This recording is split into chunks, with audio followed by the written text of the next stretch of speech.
శుభోదయం.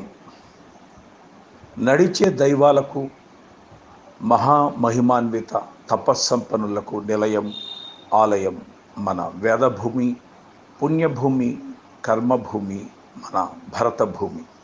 ఎందరెందరో యుగ పురుషులు, శకపురుషులు, దివ్య పురుషులు తమ తపోనిష్టతో ప్రత్యక్షంగా దైవ సాక్షాత్కారం చేసుకున్నారు, దైవానుగ్రహం పొందారు. అలాంటి మహాపురుషుల్లో ఒకరు పండితోత్తములు, వేదమాత గారాల బిడ్డ శ్రీ తాడేపల్లి రాఘవనారాయణ శాస్త్రి గారు. ఆస్తిక మహాజనులు, ఆయన శిష్య ప్రశిష్యులు ఆర్తితో భక్తితో ధ్యానించే పేరు చందోలు శాస్త్రి గారు.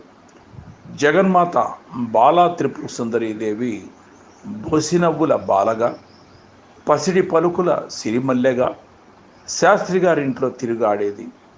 శాస్త్రి గారి ఓడిలో కూర్చొని బోలెడు ముచ్చట్లు చెప్పేది. తన బుజ్జి చేతులతో శాస్త్రి గారి చేయి పట్టుకుని పెరడంతా తిరుగాడేది. తన బుడి అడుగులతో ఇల్లంతా సందడి చేసేది. ఆ బాలమ్మ, ఆ చిన్నమ్మ కాలిగజ్జల సవ్వడి ఆ ఇంటికి ఓ శోభ.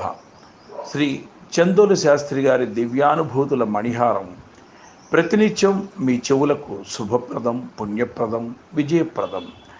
గొప్ప ఆధ్యాత్మికవేత్తల, ప్రవచనకర్తల అమృత వాక్కుల సేకరణం మధురవాణి ఈ చందోలు శాస్త్రి గారి మహిమల సుమహారం. తింటే గారెలే తినాలి, వింటే రోజుకో శాస్త్రి గారి మహిమల మధుర వచనం వినాలి. సర్వే జన సుఖినో భవంతు. శ్రీ గురుభ్యో నమః. గాజులంటే అమ్మవారికి చాలా ప్రీతి. గతంలో పూర్వకాలంలో అయితే నా చిన్నప్పుడు ఇళ్ళ ముందుకి గాజుల బండిలు వస్తూ ఉండేవి. 4 చక్రాల 4 టైర్లతో ఉన్న బండి గాజులబ్బి వచ్చి ఇంటింటికి వచ్చి గాజులు అంటే ఇళ్లలో వాళ్ళు బయటకు వచ్చి గాజులు వేయించుకుంటూ ఉండేవాళ్ళు. అట్లాగే ఒకసారి చందోల్లో రామనారాయణ శాస్త్రి గారి ఇంటి దగ్గరికి ఒక గాజుల బండి వచ్చింది. సరే బిలబిలామంటూ ఇంట్లో నుంచి అమ్మగారు అలాగే మిగతా కుటుంబ సభ్యులు అందరూ కలిసి వచ్చి గాజులు వేయించుకున్న తర్వాత డబ్బులు ఇవ్వడానికి గురువుగారు చందోలు శాస్త్రి గారు బయటకు వచ్చి, బాబు మొత్తం 5 మంది ఉన్నారు, 5గురు సభ్యులు, 2 చేతులకి 1 డజన్ చొప్పున ఆలోచిస్తే 10 డజన్లు అవుతాయి. 10 డజన్ల డబ్బులు ఇదిగో అని చెప్పి చేతిలో పెడితే ఆ గాజులు అమ్మేటువంటి వ్యక్తి ఆ డబ్బులు తీసుకుంటూ, అయ్యా ఇంకో జత గాజుల డబ్బులు ఇవ్వాలి మీరు అని అన్నాడు. అదేంటయ్యా వేయించుకున్నది 5గురే కదా నాయన, 6 లెక్క చెప్తున్నావు నువ్వు ఏంటంటే, లేదు సార్ మొత్తం 6గురు వేయించుకున్నారండి గాజులు అని అన్నాను.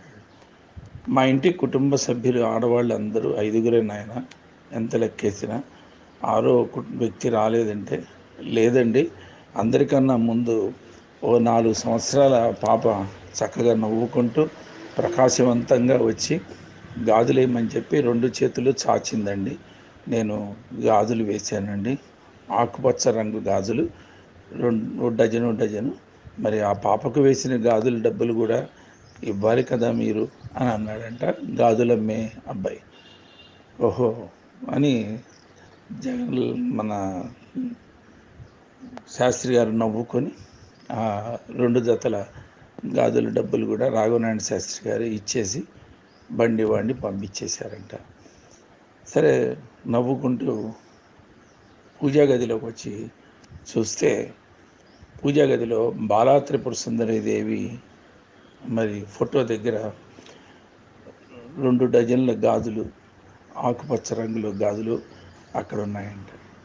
అంటే ఆ గాజులమ్మే బండి అతను ఎంత అదృష్టవంతుడో. ఆ తల్లి చేతులు పట్టుకొని బాలా త్రిపుర సుందరి బాల రూపంలో అతనికి సాక్షాత్కరించి చేతులు చాపితే ఆ చేతులకు గాజులు తొడిగినటువంటి అదృష్టవంతుడు. ఏ పూర్వజన్మ సుకృతమో, ఏ పూర్వజన్మ పుణ్యఫలమో చేసుకున్నాడు గాజుల అబ్బాయి కదా.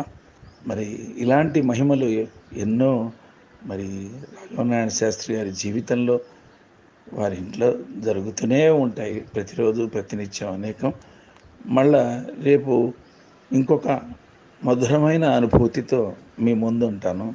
స్వస్తి. నారు మంచి.